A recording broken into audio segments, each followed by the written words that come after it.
So, hello, welcome to another episode of the Thriving Adoptees podcast. And today I'm delighted to be joined by just me, doing a few single-handers.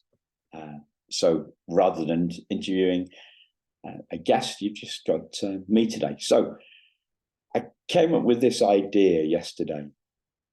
I wrote a Facebook post. So, I'm going to read that.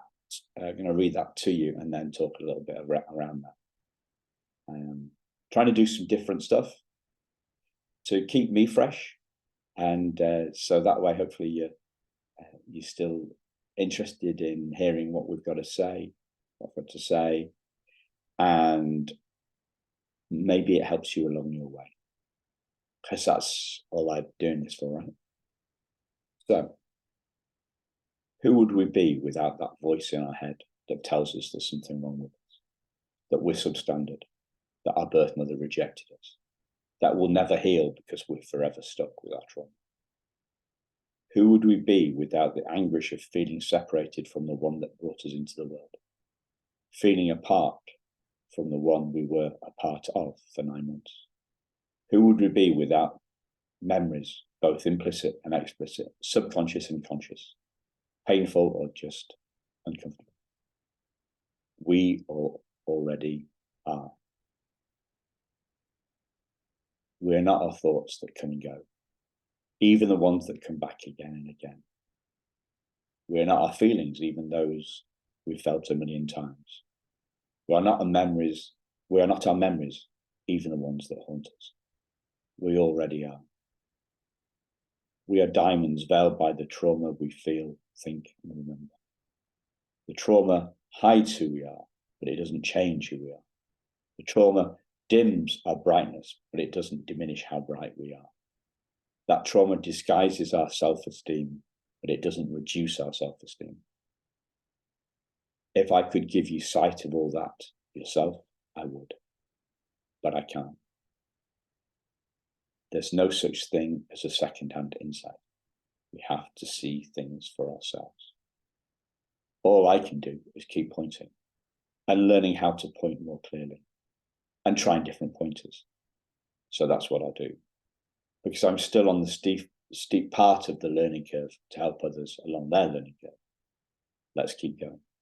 Trauma 1, Adoptees United 10. The body may keep the score. Trauma may score first, but together we can beat it, because we are not our trauma.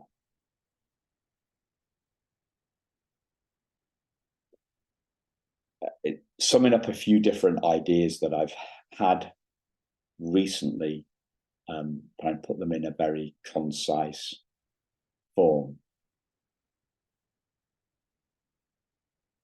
The essential part of this for me is what really helped me is separating who I am from how I feel.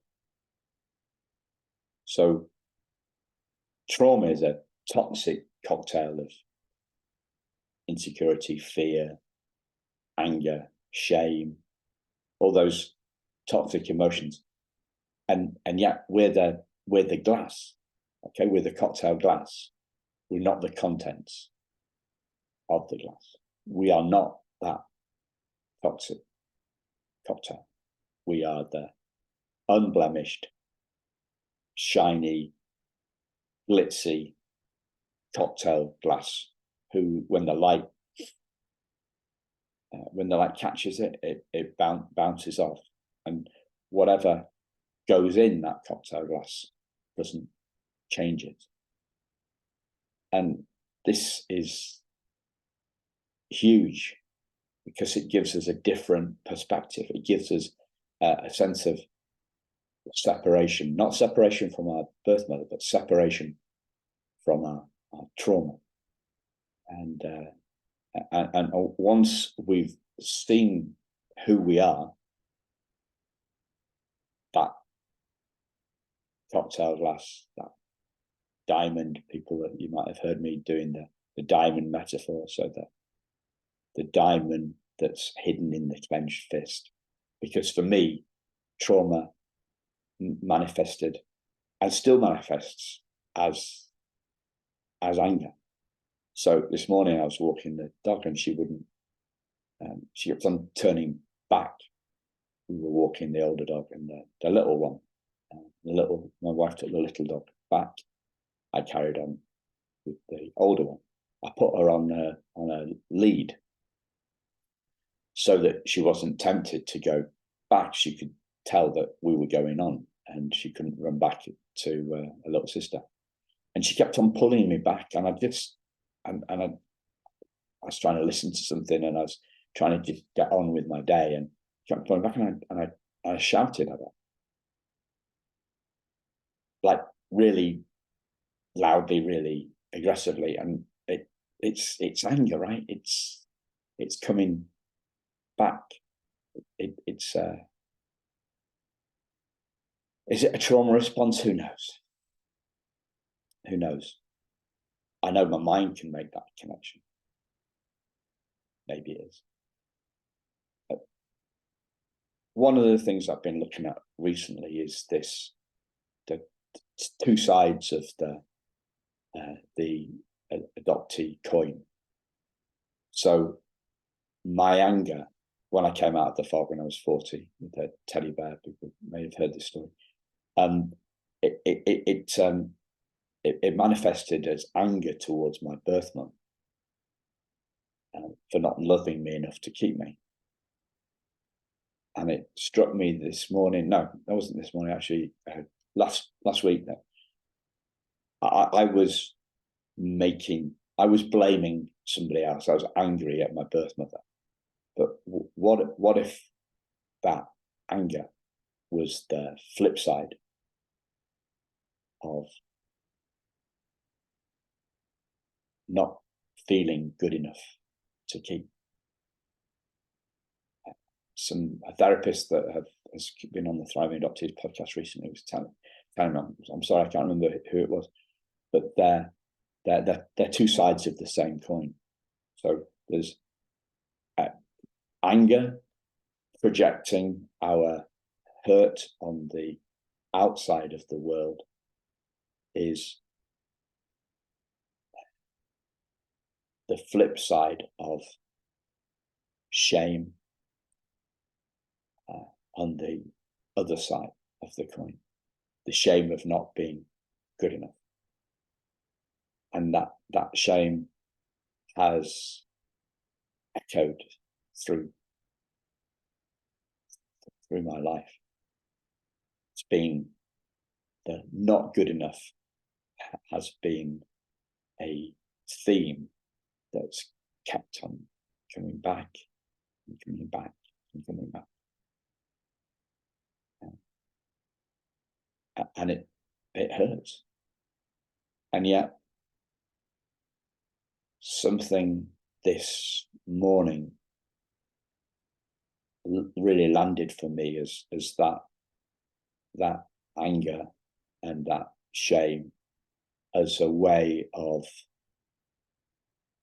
well, as rumble strips, right? So the rumble strips, we have them on the side of what we call the motorway in the US, what you would call the freeway. So what we call motorways in the States, what you would call the freeway in the States. So I've heard this a gazillion times over the last 5-8 years, maybe, that those feelings like anger and insecurity and any negative feeling that we don't want, we call them negative, right? That they are the rumble strips alerting us to the fact that we're going off course, in the same way as a rumble strip on the side of a motorway or freeway is there to wake up the driver, alert the driver to the fact that they've drifted out of their lane, and hitting these studs makes these studs or rumble strips makes this rumbling noise, which points us back to the lane that we're supposed to be in. Now, I've heard that as I say, a gazillion times over the last 5 or 8 years. But today, I really, really got that. Not as an intellectual, a nice idea, but as the truth. Those feelings that I feel are there to point out to me that I'm off course, the anger, the insecurity, the fear, any of those things are there to show us that we're going off track.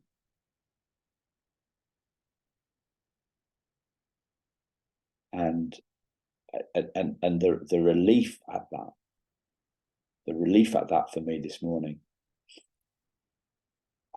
I've been saying this stuff to myself endlessly, and it hasn't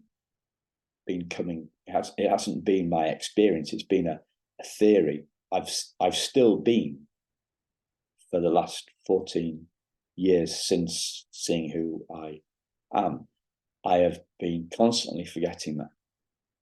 And I've been constantly trying to push away, numb from feelings that I don't want, and not welcoming them in, not welcoming the in inverted commas bad feeling into what